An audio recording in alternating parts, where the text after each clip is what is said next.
ओम क्लीं वंदे महापुरुष दयानिधि श्री चरणारविंदम। आज आम श्री श्री गीता महात्मार चतुर्थ तथा अंतिम भाग आलोचना करिबा जे भक्त किभली भावरे केउ प्रकार योग आचरण करी योग माता को लाभ करिबो से कथा विषय आज आम आलोचना करिबा। कौन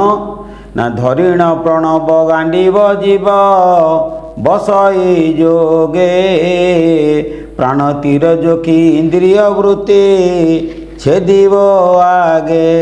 विपक्ष प्रकृति विनाशी भवु होइब मोक्ष भेदिव परम शरीर तार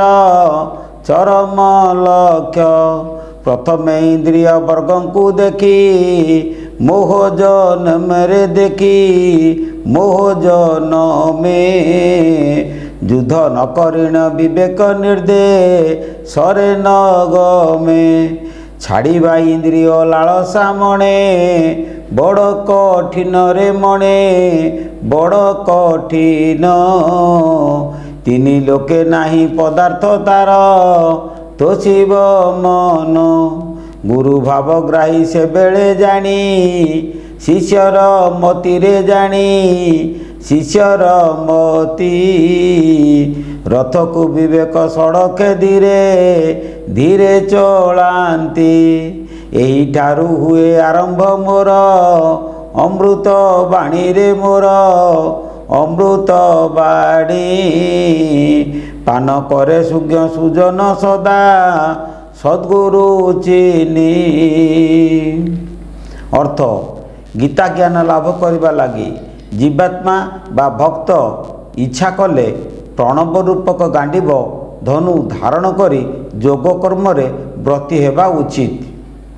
प्रणव धनुरे प्राण तीर जोखी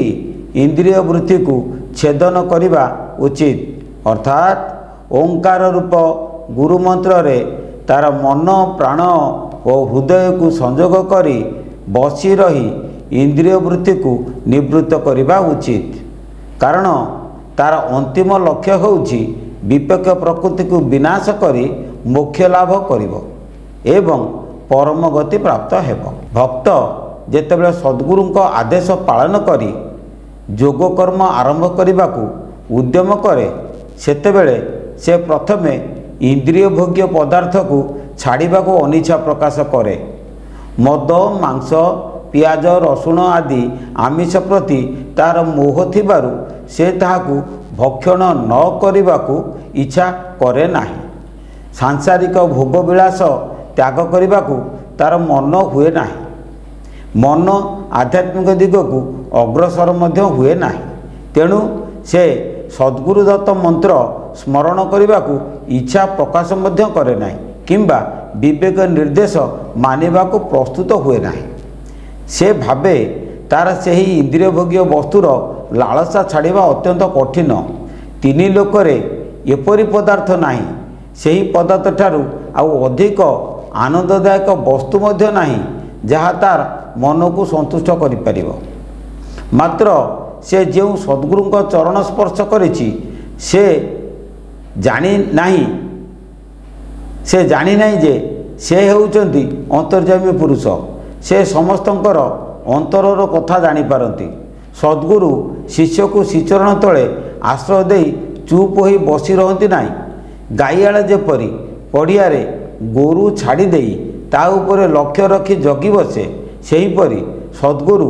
शिष्य को उपदेश देई ताकू सबु समय रे जगी थांती। से अबाट को गले ताकू उत्तम मार्ग को फेराई आनती। एही ठारू भक्तर गीता कार्य आरंभ हुए और से जीवन काल मध्य रे सेही पारमार्थिक कर्म करी संसार बंधन मध्य मुक्त हुए। एहिटी मोहर मरम बाबू करिबु ज्ञान पढ़ी बुझी कले लंघिबु अठ रटी सोपान परम पवित्र ओटई मोर अमृत बाणी भक्ति भरे पाठ करिले तरे सकल प्राणी पवित्र हृदय दैनिक होई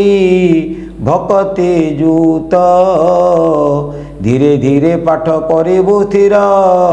करिण चित प्रतिदिन करी अभ्यास पाठ कर हे पुह आरंभरू शेष अथवा 2-4 अध्याय नतुबा जेते तो संभव बा तेते स्मरिबु नहिले गीता नाम को थरे मुखे धरिबु गुरु उपदेश सूत्र रे यही परिस्मरिले सत्य सत्य सत्य मुक्ति लाभ करिबु हेले गोपाल नंदन श्रीकृष्ण तोर हृदय छंती भावरे भक्ति लगाई लगाई भाव कर तू चिंती हृदय होइले तांकर तोर भ्रम तुटिब सकल पदर रहस्य हृदय फुटी उठिब बिना मंत्र जंत्र पूजने भक्ति भरे केवल पाठ कले निश्चय लभिबु मोर पद कमल अर्थ यह ही गीतार प्रकृत मर्मार्थ गीता को पाठ करी ताकू बुझी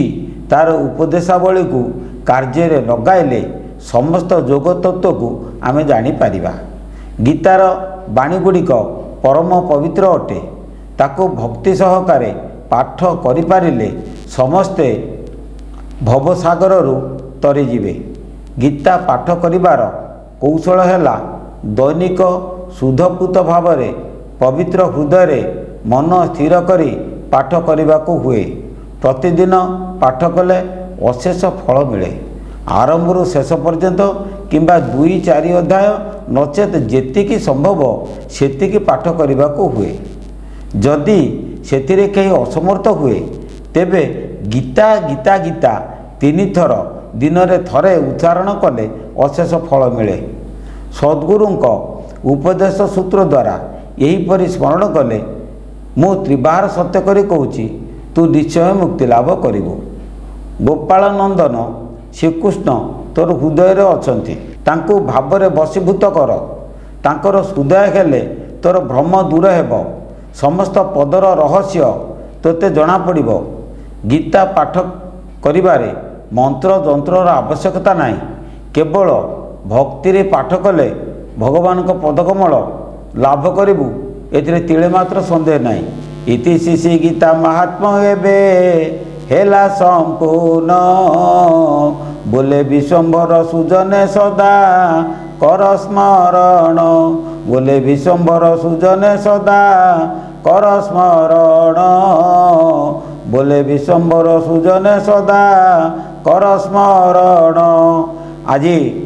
श्री श्री गीतार महात्म्य संपूर्ण हैला आग को आमे गीतार ध्यान विषय बुझिबा गीता ध्यान रे की तत्व अर्थ अच्छी ता मध्य जानिबा ध्यान सरिबा परे आमे अध्याय गुडी को गोटिक पर गोटे आरंभ करिबा आपण माने लगातार देखंतु सब किछि जानि परिबे ग्राहक होइता अखिल ज्योति उदरे पाइबु परम शांति जय गुरु जय गुरु जय गुरु जय जय गुरु जय गुरु जय गुरु जय।